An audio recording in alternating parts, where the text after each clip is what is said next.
Bienvenue au-dessous des bibliothécaires en version podcast. Et dans ce podcast, pas une petite lecture, non des moindres, puisque nous allons vous partager et vous proposer le début de la saga culte de J.K. Rowling, Harry Potter à l'école des sorciers, puisque nous sommes en plein dans le mois Harry Potter, avec toutes des animations autour du monde des sorciers, et que vous pouvez venir découvrir tout autant à la bibliothèque que dans les autres lieux de la ville, culturelle, au commerce. Baladez-vous et laissez-vous ensorceler. Harry Potter à l'école des sorciers, chapitre 1, le survivant.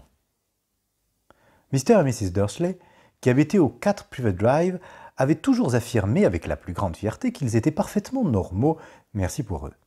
Jamais quiconque n'aurait imaginé qu'ils puissent se trouver impliqués dans quoi que ce soit d'étrange ou de mystérieux. Ils n'avaient pas de temps à perdre avec des sornettes. Mr. Dursley dirigeait la Grunnings, une entreprise qui fabriquait des perceuses. C'était un homme grand et massif qui n'avait pratiquement pas de cou, mais possédait en revanche une moustache de belle taille. Mrs. Dursley, quant à elle, était mince et blonde, et disposait d'un cou 2 fois plus long que la moyenne, ce qui lui était fort utile pour espionner ses voisins en regardant par-dessus les clôtures des jardins. Les Dursley avaient un petit garçon prénommé Dudley, et c'était à leurs yeux le plus bel enfant du monde. Les Dursley avaient tout ce qu'ils voulaient. La seule chose indésirable qu'ils possédaient, c'était un secret dont ils craignaient plus que tout qu'on le découvre un jour. Si jamais quiconque venait à entendre parler des Potter, ils étaient convaincus qu'ils ne s'en remettraient pas. Mrs. Potter était la sœur de Mrs. Dursley, mais toutes deux ne s'étaient plus revues depuis des années. En fait, Mrs. Dursley faisait comme si elle était fille unique, car sa sœur et son bon arrière-mari étaient aussi éloignés que possible de tout ce qui faisait un Dursley. Les Dursley tremblaient d'épouvante à la pensée de ce que diraient les voisins si par malheur les Potter se montraient dans leur rue. Ils savaient que les Potter aussi avaient un petit garçon, mais ils ne l'avaient jamais vu. Son existence constituait une raison supplémentaire de tenir les Potter à distance. Il n'était pas question que le petit Dudley se mette à fréquenter un enfant comme celui-là. Lorsque Mr. et Mrs. Dursley s'éveillèrent au matin du mardi où commence cette histoire, il faisait gris et triste, et rien dans le ciel nuageux ne laissait prévoir que des choses étranges et mystérieuses allaient bientôt se produire dans tout le pays. Mr. Dursley fredonnait un air en nouant sa cravate la plus sinistre pour aller travailler, et Mrs. Dursley racontait d'un ton badin les derniers potins du quartier en s'efforçant d'installer sur sa chaise de bébé le jeune Dudley qui braillait de toute la force de ses poumons. Aucun d'eux ne remarqua la grosse chouette Hulotte, au plumage mordoré, qui voleta devant la fenêtre. À 8h30, Mr. Dursley prit son attaché-caisse, déposa un baiser sur la joue de Mrs. Dursley et essaya d'embrasser Dudley, mais sans succès car celui-ci était en proie à une petite crise de colère et s'appliquait à jeter contre les murs de la pièce le contenu de son assiette de céréales. « Sacré petit bonhomme !» gloussa Mr. Dursley en quittant la maison. Il monta dans sa voiture et recula le long de l'allée qui menait à sa maison. Ce fut au coin de la rue qu'il remarqua pour la première fois un détail insolite, un chat qui lisait une carte routière. Pendant un instant, Mr. Dursley ne comprit pas très bien ce qu'il venait de voir. Il tourna alors la tête pour regarder une deuxième fois. Il y avait bien un chat tigré, assis au coin de Privet Drive, mais pas la moindre trace de carte routière. Qu'est-ce qui avait pu passer par la tête? Il avait dû se laisser abuser par un reflet du soleil sur le trottoir. Mr. Dursley cligna des yeux et regarda fixement le chat. Celui-ci soutint son regard. Tandis qu'il tournait le coin de la rue et s'engageait sur la route, Mr. Dursley continua d'observer le chat dans son rétroviseur. L'animal était en train de lire la plaque qui indiquait « Privet Drive ». Mais non, voyons. Il ne lisait pas. Il regardait la plaque. Les chats sont incapables de lire des cartes ou des écriteaux. Mr. Dursley se ressaisit et chassa le chat tigré de son esprit. Durant le trajet qui le menait vers la ville, il concentra ses pensées sur la grosse commande de perceuse qu'il espérait obtenir ce jour-là. Mais lorsqu'il parvint aux abords de la ville, quelque chose d'autre chassa les perceuses de sa tête. Assis au milieu des habituels embouteillages du matin, Il fut bien forcé de remarquer la présence de plusieurs passants vêtus d'une étrange façon. Ils portaient des capes. Mr. Dursley ne supportait pas les gens qui s'habillaient d'une manière extravagante. Les jeunes avaient parfois de ces accoutrements. Il pensa qu'il s'agissait d'une nouvelle mode particulièrement stupide. Il pianota sur le volant de sa voiture et son regard rencontra un groupe de ces olibrius qui se chuchotaient des choses à l'oreille d'un air surexcité. Mr. Dursley s'irrita en voyant que 2 d'entre eux n'étaient pas jeunes du tout. Cet homme là-bas était sûrement plus âgé que lui, ce qui ne l'empêchait pas de porter une cape vert émeraude. Quelle pudence! Mr. Dursley pensa alors qu'il devait y avoir une animation de rue. Ces gens étaient probablement là pour collecter de l'argent au profit d'une œuvre quelconque. Ce ne pouvait être que ça. La file des voitures se remit en mouvement et quelques minutes plus tard, Mr. Dursley se rangea dans le parking de la Grinnings. Les perceuses avaient repris leur place dans ses pensées. Dans son bureau du 9e étage, Mr. Dursley s'asseyait toujours dos à la fenêtre. S'il en avait été autrement, il aurait sans doute eu un peu plus de mal que d'habitude à se concentrer sur ses perceuses ce matin-là. Il ne vit pas les hiboux qui volaient à tire-d'ailes en plein jour. Mais en bas dans la rue, les passants, eux, les voyaient bel et bien. Bouche bée, ils pointaient le doigt vers le ciel, tandis que les rapaces filaient au-dessus de leur tête. La plupart d'entre eux n'avaient jamais vu de hibou, même la nuit. Mr. Dursley, cependant, ne remarqua rien d'anormal, et aucun hibou ne vint troubler sa matinée. Il réprimanda vertement une demi-douzaine de ses employés, passa plusieurs coups de fil importants et poussa quelques hurlements supplémentaires. Il se sentit d'excellente humeur jusqu'à l'heure du déjeuner où il songea qu'il serait bon de se dégourdir un peu les jambes. Il traversa alors la rue pour aller s'acheter quelque chose à manger chez le boulanger d'en face. Les passants vêtus de capes lui étaient complètement sortis de la tête. Mais lorsqu'il en vit à nouveau quelques-uns à proximité de la boulangerie, il passa devant eux en leur lançant un regard courroucé. Il ignorait pourquoi, mais il le mettait mal à l'aise. Ceux-là aussi chuchotaient d'un air surexcité. Il ne vit pas la moindre boîte destinée à récolter de l'argent. Quand il sortit de la boutique avec un gros beignet enveloppé dans un sac, il entendit quelques mots de leur conversation. « Les Potter, c'est ça! C'est ce que j'ai entendu dire! Oui, leur fils Harry. » Mr. Dursley s'immobilisa, envahi par une peur soudaine. Il tourna la tête vers les gens qui chuchotaient comme s'il s'apprêtait à leur dire quelque chose, mais il se ravisa. Il traversa la rue en toute hâte, se dépêcha de remonter dans son bureau, ordonna d'un ton sec à sa secrétaire de ne pas le déranger, saisit son téléphone et avait presque fini de composer le numéro de sa maison lorsqu'il changea d'avis. Il reposa le combiné et se caressa la moustache. Il réfléchissait. Non, décidément il était idiot. Potter n'était pas un nom si rare. On pouvait être sûr qu'un grand nombre de Potter avaient un fils prénommé Harry. Et quand il y repensait, il n'était même pas certain que son neveu se prénomme véritablement Harry. Il n'avait même jamais vu cet enfant. Après tout, il s'appelait peut-être Harvey ou Harold. Il était inutile d'inquiéter Mrs. Dursley pour si peu. Toute allusion à sa sœur la mettait dans un tel état, et il ne pouvait pas lui en vouloir. Si lui-même avait eu une sœur comme celle-là... Mais enfin, quand même, tous ces gens vêtus de capes... Cet après-midi-là, il lui fut beaucoup plus difficile de se concentrer sur ses perceuses et lorsqu'il quitta les bureaux à 5 heures, il était encore si préoccupé qu'il heurta quelqu'un juste devant la porte. « La vrai !» grommela-t-il au vieil homme minuscule qu'il avait manqué de faire tomber. Il se passa quelques secondes avant que Mrs. Dursley se rende compte que l'homme portait une cape violette. Le fait d'avoir été presque renversé ne semblait pas avoir affecté son humeur. Au contraire, son visage se fendit d'un large sourire, tandis qu'il répondait d'une petite voix perçante qui lui attira le regard des passants. « Ne soyez pas navré, mon cher monsieur, rien aujourd'hui ne saurait me mettre en colère. Réjouissez-vous, puisque vous savez qui a enfin disparu. Même les moldus comme vous devraient fêter cet heureux, très heureux jour. » Le vieil homme prit alors Mr. Dursley par la taille et le serra contre lui avant de poursuivre son chemin. Mr. Dursley resta cloué sur place. Quelqu'un qui n'avait jamais vu venait de le prendre dans ses bras et l'avait appelé moldu, ce qui n'avait aucun sens. Il en était tout retourné et se dépêcha de remonter dans sa voiture. Il prit alors le chemin de sa maison en espérant qu'il avait été victime de son imagination. C'était bien la première fois qu'il espérait une chose pareille car il détestait tout ce qui avait trait à l'imagination. Lorsqu'il s'engagea dans l'allée du numéro 4 de sa rue, la première chose qu'il vit, et qui n'améliora pas son humeur, ce fut le chat tigré qu'il avait déjà remarqué le matin même. À présent, l'animal était assis sur le mur de son jardin. Il était sûr qu'il s'agissait bien du même animal.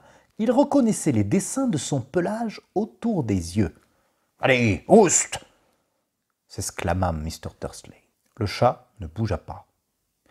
Il se contenta de le regarder d'un air sévère. Mr. Dursley se demanda si c'était un comportement normal pour un chat. Essayant de reprendre une contenance, il entra dans sa maison, toujours décidé à ne rien révéler à sa femme. Mrs. Dursley avait passé une journée agréable et parfaitement normale. Au cours du dîner, elle lui raconta tous les problèmes que la voisine d'à côté avait avec sa fille et lui signala également que Dudley avait appris un nouveau mot, « veut pas ». Mr. Dursley s'efforça de se conduire le plus normalement du monde, et après que Dudley eut été mis au lit, il entra juste à temps dans le salon pour voir la fin du journal télévisé. D'après des témoignages venus de diverses régions, il semblerait que les hiboux se soient comportés d'une bien étrange manière au cours de la journée, dit le présentateur. Normalement, les hiboux sont des rapaces nocturnes qui attendent la nuit pour chasser leur proie. Il est rare d'en voir en plein jour. Or, aujourd'hui, des centaines de témoins ont vu ces oiseaux voler un peu partout depuis le lever du jour. Les experts interrogés ont été incapables d'expliquer les raisons de ce changement de comportement, pour le moins étonnant. Voilà qui est bien mystérieux, conclut le présentateur en s'autorisant un sourire. Et maintenant, voici venue l'heure de la météo avec les prévisions de Jim McEvans. Alors Jim, est-ce qu'on doit s'attendre à d'autres chutes de hiboux au cours de la nuit prochaine ? Ça, je serais bien incapable de vous le dire, Ted, répondit l'homme de la météo. Mais sachez en tout cas que les hiboux n'ont pas été les seuls à se comporter d'une étrange manière. Des téléspectateurs qui habitent dans des régions aussi éloignées les unes des autres que le Kent, le Yorkshire et la côte est de l'Écosse m'ont téléphoné pour me dire qu'au lieu des averses que j'avais prévues pour aujourd'hui, ils ont eu de véritables pluies d'étoiles filantes. Peut-être s'agissait-il des feux de joie de la nuit du 5 novembre, bien que ce ne soit pas encore la saison. Quoi qu'il en soit, vous pouvez être sûr que le temps de la nuit prochaine sera très humide. Mr. Dursley se figea dans son fauteuil. Des pluies d'étoiles filantes sur tout le pays, des hiboux qui volent en plein jour, des gens bizarres vêtus de capes, et ces murmures sur les poteurs. Mrs. Dursley entra dans le salon avec 2 tasses de thé. Décidément, il y avait quelque chose qui n'allait pas. Il fallait lui en parler. Mr. Dursley, un peu nerveux, s'éclaircit la gorge.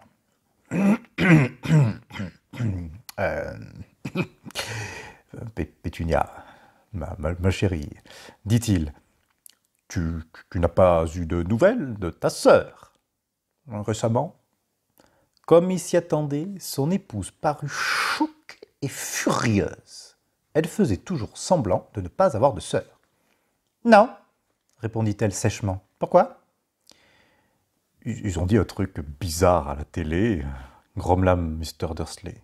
Des histoires de hiboux, d'étoiles filantes. Il y avait tout un tas de gens qui avaient un drôle d'air aujourd'hui. Et alors ? Lança Mrs. Dursley. Rien, je me disais que peut-être ça avait quelque chose à voir avec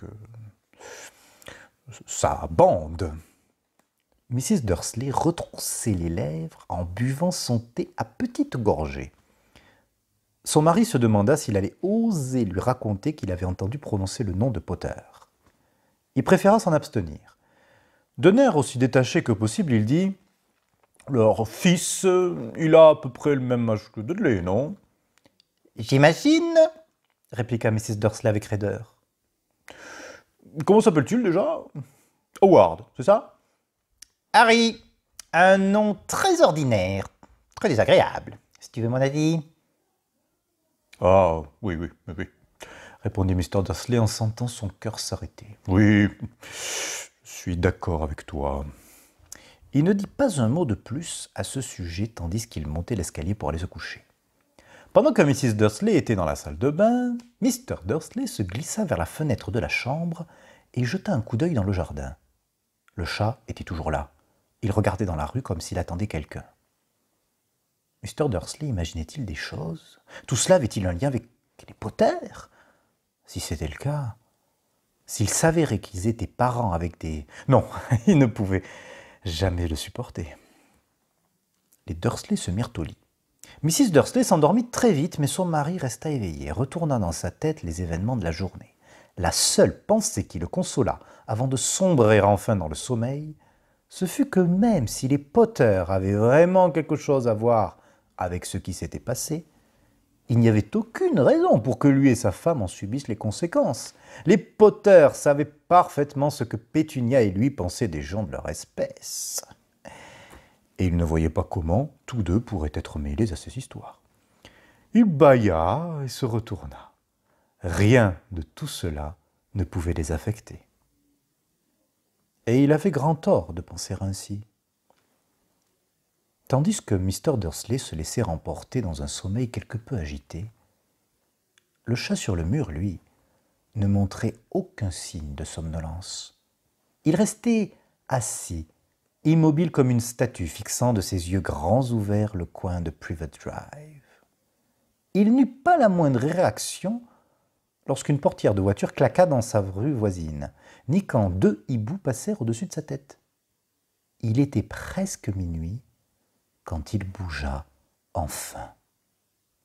Un homme apparut à l'angle de la rue que le chat avait observé pendant tout ce temps. Il apparut si soudainement et dans un tel silence qu'il semblait avoir jailli du sol. La queue du chat frémit, ses yeux se rétrécirent. On n'avait encore jamais vu dans Privet Drive quelque chose qui ressemblait à cet homme.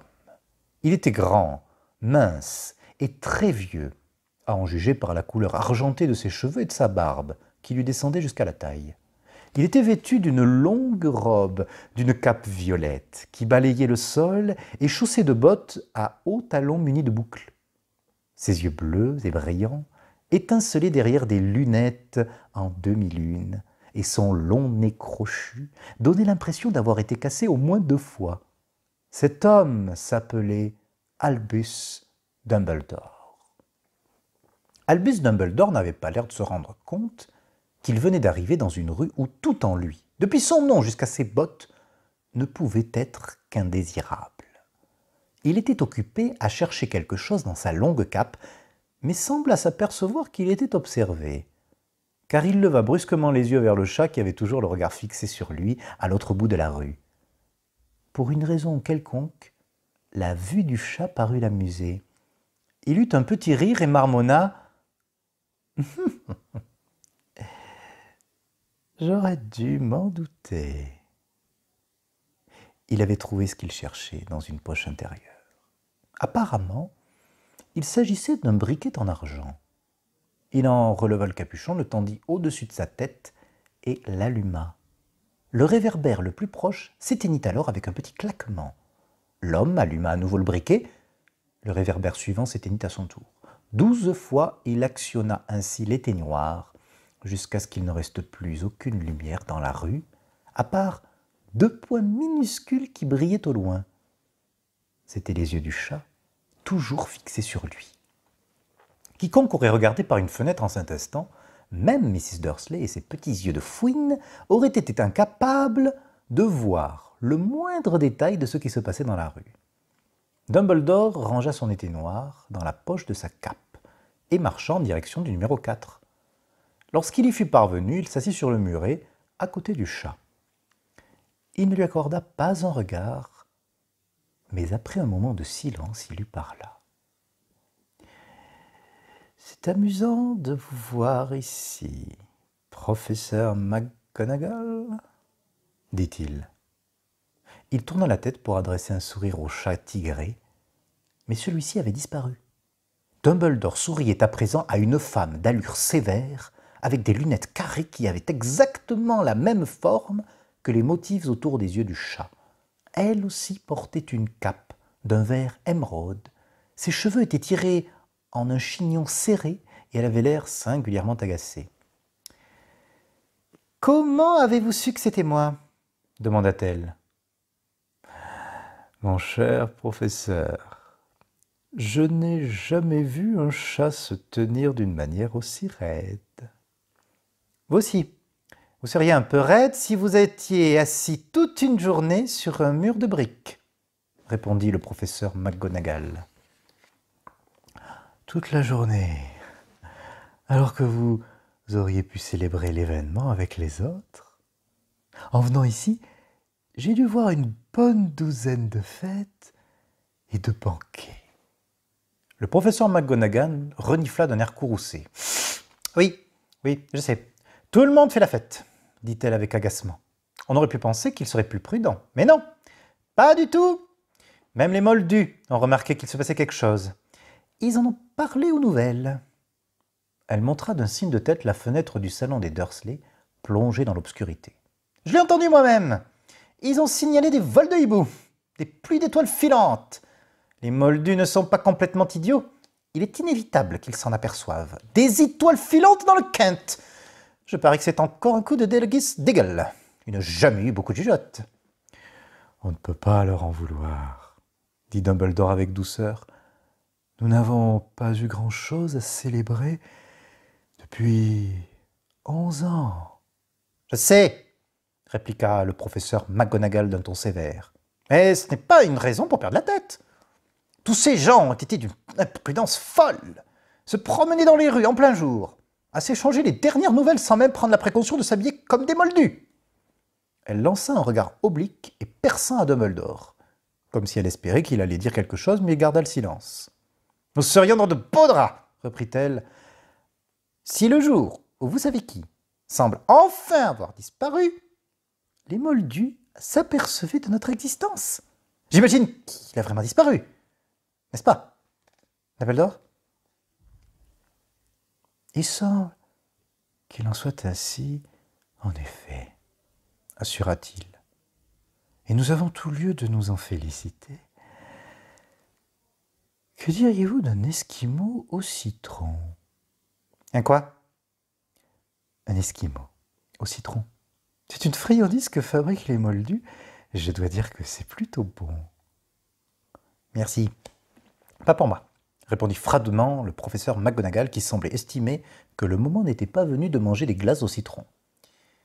Je vous disais donc que même si vous savez qui est vraiment parti, mon cher professeur, quelqu'un d'aussi raisonnable que vous ne devrait pas hésiter à prononcer son nom. Ne croyez-vous pas ? Cette façon de dire tout le temps « vous savez qui » n'a aucun sens. Pendant 11 ans, j'ai essayé de convaincre les gens de l'appeler par son nom. Voldemort.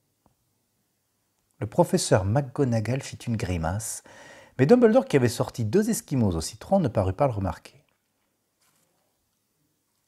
Si nous continuons à dire vous savez qui, nous allons finir par créer la confusion. Je ne vois aucune raison d'avoir peur de prononcer le nom de Voldemort. Je sais bien que vous n'en voyez pas, répliqua le professeur McGonagall qui semblait moitié exaspérée, moitié admirative. Mais vous êtes différent des autres. Tout le monde sait que vous êtes le seul à avoir jamais fait peur à vous savez qui.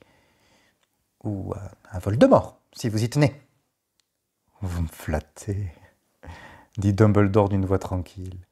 Voldemort dispose de pouvoirs que je n'ai jamais eus. C'est simplement parce que vous avez trop de noblesse pour en faire usage. Heureusement qu'il fait nuit. Je n'ai jamais autant rougi depuis le jour où Madame Pomme-Fraîche m'a dit qu'elle trouvait mes nouveaux cache-oreilles ravissants. Le professeur McGonagall lança un regard perçant à Dumbledore. « Les hiboux, ce n'est rien comparé aux rumeurs qui circulent, déclara-t-elle. Vous savez ce que tout le monde dit sur les raisons de sa disparition? Ce qui a fini par l'arrêter? Apparemment, le professeur McGonagall venait d'aborder le sujet qui lui tenait le plus à cœur. La véritable raison qu'il avait décidé à attendre toute la journée, assise sur un mur glacial. Car jamais un chat, ni une femme n'avait fixé Dumbledore d'un regard aussi pénétrant que celui du professeur en cet instant. À l'évidence, elle n'avait pas l'intention de croire ce que tout le monde disait, tant que Dumbledore ne lui aurait pas confirmé qu'il s'agissait bien de la vérité. Dumbledore, cependant, était occupé à choisir un autre Esquimau et ne lui répondit pas. Ce qu'ils disent, poursuivit le professeur, c'est que Voldemort est venu hier soir à Godric's Hollow pour y chercher les Potter. D'après la rumeur, Lily et James Potter sont... Enfin, on dit qu'ils sont morts. Dumbledore inclina la tête. Le professeur McGonagall avait du mal à reprendre sa respiration. Lily et James, je n'arrive pas à y croire. Je ne voulais pas l'admettre. Oh, Albus. Dumbledore tendit la main et lui tapota l'épaule. Je sais, dit-il gravement. Et ce n'est pas tout, répondit le professeur McGonagall d'une voix tremblante. On dit qu'il a essayé de tuer Harry, le fils des Potter. Mais il en a été incapable, il n'a pas réussi à supprimer ce bambin. Personne ne sait pourquoi ni comment. Mais tout le monde raconte que lorsqu'il a essayé de tuer Harry Potter sans y parvenir, le pouvoir de Voldemort s'est brisé, pour ainsi dire. Et c'est pour ça qu'il a disparu. Dumbledore hocha la tête d'un air sombre. C'est vrai, bredouilla le professeur McGonagall. Après tout ce qu'il a fait, tous les gens qu'il a tués, il n'a pas réussi à tuer un petit garçon. C'est stupéfiant. Rien d'autre n'avait pu l'arrêter. Même, au nom du ciel, comment se fait-il que Harry ait pu survivre? On ne peut faire que des suppositions, répondit Dumbledore. On ne saura peut-être jamais. Le professeur McGonagall sortit un mouchoir en dentelle et essuya les yeux sous ses lunettes. Dumbledore inspira longuement en prenant dans sa poche une montre en or qu'il consulta. C'était une montre bien étrange. Elle avait 12 aiguilles, mais pas de chiffres.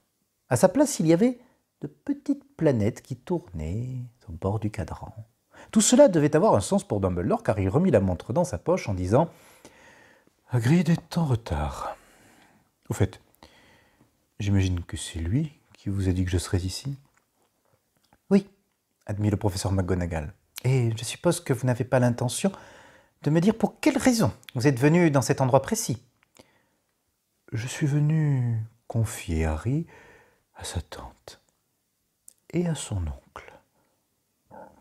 C'est la seule famille qui lui reste désormais. » »« Vous voulez dire que...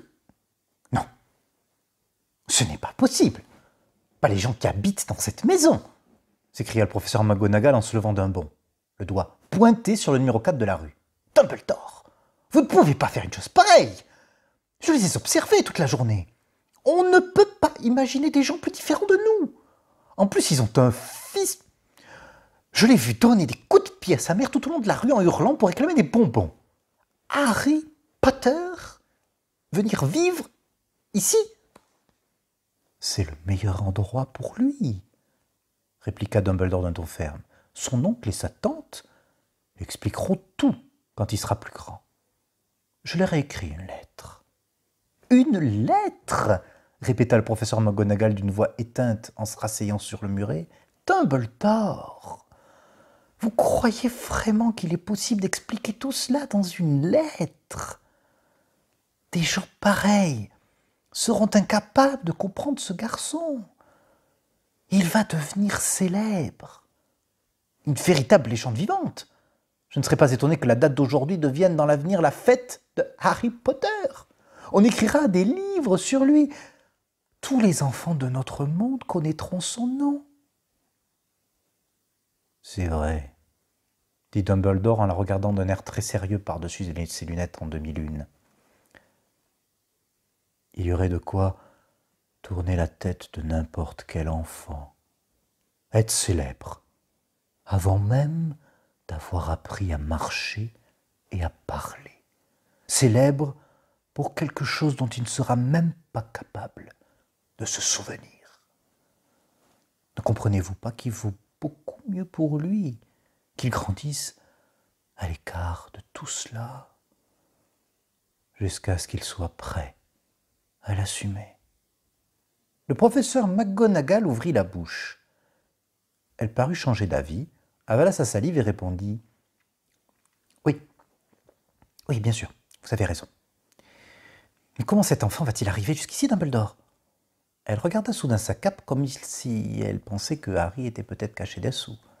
« C'est Hagrid qui doit l'amener, » dit Dumbledore. « Et vous croyez qu'il est sage de confier une tâche aussi importante à Hagrid ? » « Je confierai ma propre vie à Hagrid, » assura Dumbledore. « Je ne dis pas qu'il manque de cœur, » répondit le professeur McGonagall avec réticence. « Mais reconnaissez qu'il est passablement négligent, il a tendance à... » Qu'est-ce que c'est que ça ? Un grondement sourd avait brisé le silence de la nuit. Le bruit augmenta d'intensité tandis qu'il scrutait la rue des deux côtés pour essayer de s'apercevoir la lueur d'un phare. Le grondement se transforma en pétarade au-dessus de leur tête. Ils levèrent alors les yeux et virent une énorme moto tomber du ciel et atterrir devant eux sur la chaussée. La moto était énorme, mais ce n'était rien comparé à l'homme qui était assis dessus. Il était à peu près 2 fois plus grand que la moyenne et au moins 5 fois plus large. Il était même tellement grand qu'on avait peine à le croire. On aurait dit un sauvage avec ses longs cheveux noirs en broussailles, sa barbe qui cachait presque entièrement son visage, ses mains de la taille d'un couvercle de poubelle et ses pieds chaussés de bottes en cuir qui avaient l'air de bébés dauphins. L'homme tenait un tas de couvertures dans ses immenses bras musculeux. « Hagrid, » dit Dumbledore avec soulagement, « vous voilà enfin.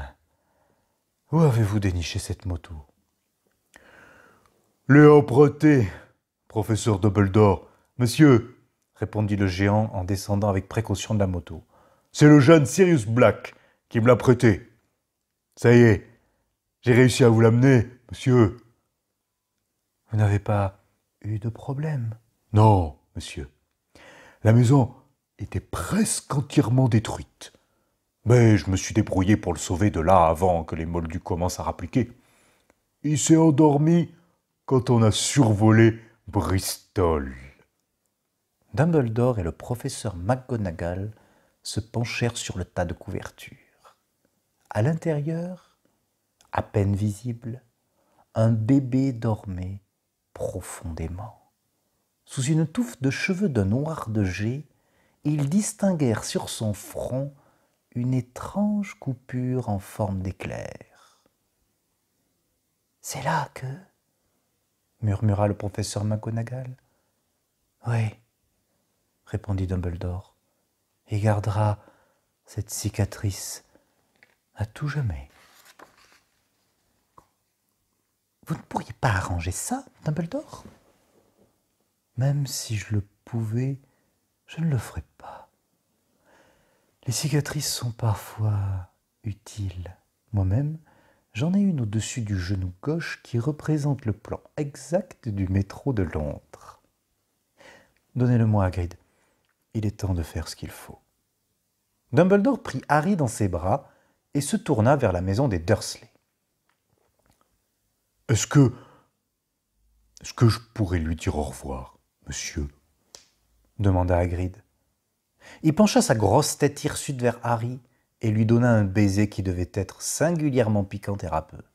Puis, soudain, Hagrid laissa échapper un long hurlement de chien blessé. « Chut !» siffla le professeur McGonagall. « Vous allez réveiller les moldus !»« Désolé !»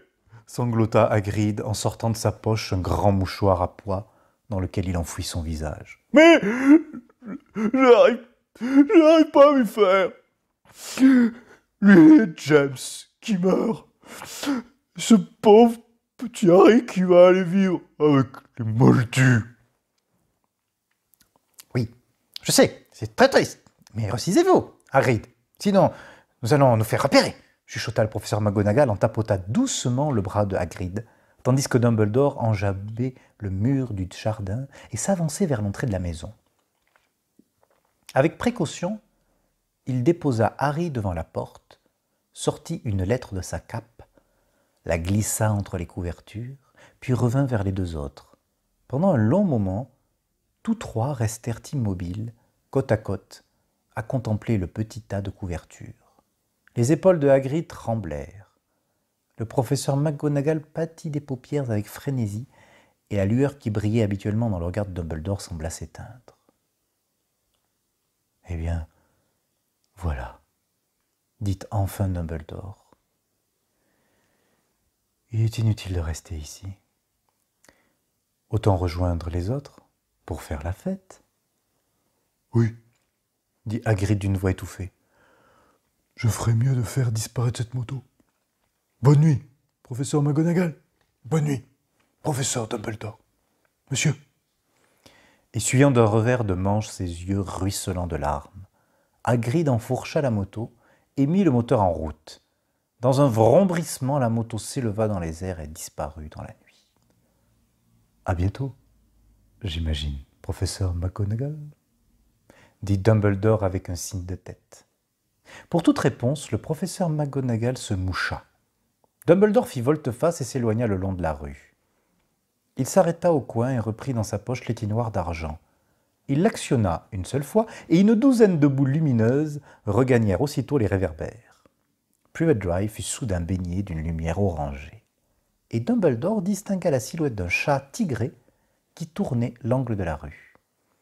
Il aperçut également le tas de couvertures devant la porte du numéro 4. « Bonne chance, Harry, murmura-t-il. Il se retourna et disparut dans un bruissement de cape. Une brise agitait les haies bien taillées de Privet Drive.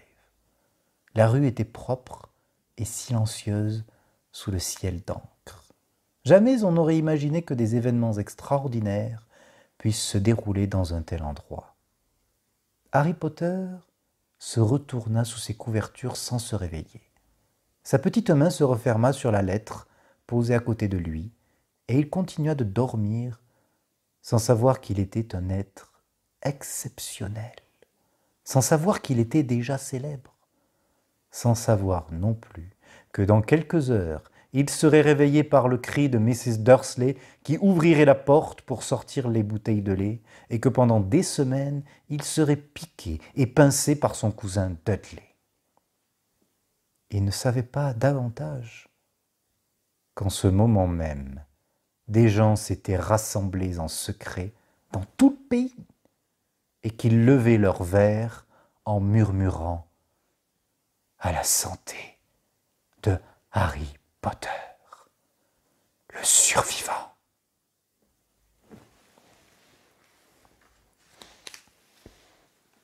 C'était donc le premier chapitre de Harry Potter à l'école des sorciers, écrit par J.K. Rowling et traduit pour l'édition française par Jean-François Ménard aux éditions Gallimard. Merci de nous suivre, de partager nos lectures, nos updates lectures, nos coups de cœur et tout ce que l'on peut vous proposer sur la chaîne des Dessous des Bibliothécaires. À très bientôt pour un nouveau numéro des Dessous des Bibliothécaires tous les jeudis soirs à 19h.